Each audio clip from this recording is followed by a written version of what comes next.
மொடவாட்டு கிழங்கா? Okay. மொடவாட்டு கால் கிழங்கு. இது ஒரு 50 கிராம் அளவுக்கு தோலை சீவிடணும். சீவிட்டு இடிச்சிக்கணும். ஜீரகம், பூண்டு, சின்ன வெங்காயம், நல்லெண்ணெய், மஞ்சள் தூள், பட்டைத்தூள் எல்லாத்தையும் மொத்தமாக சேர்த்து இடித்து 1/2 லிட்டர் தண்ணி வச்சு பாதியாக கொதிக்க வச்சு தேவைக்கு ஏற்ற மாதிரி உப்பு போட்டு மல்லிப்பூ நல்லா போட்டு நைட்டு சாப்பாடெல்லாம் முடிச்சுட்டு கடைசியாக சாப்பிடுவோம். ஓ, சாப்பாடெல்லாம் முடிச்சுட்டு தூங்குறதுக்கு முன்னாடி.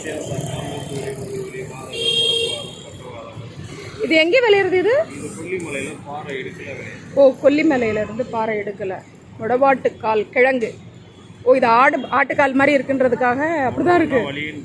ஆமா, ஆட்டுக்கால் தோட்டத்தில் இருக்கிறதுனால அதே மாதிரி இருக்கு இது. சூப்பர். சரி கொடுங்க, எனக்கு 1/2 கிலோ கொடுங்க. எப்பவுமே ரெகுலரா கிடைக்குமா இங்க?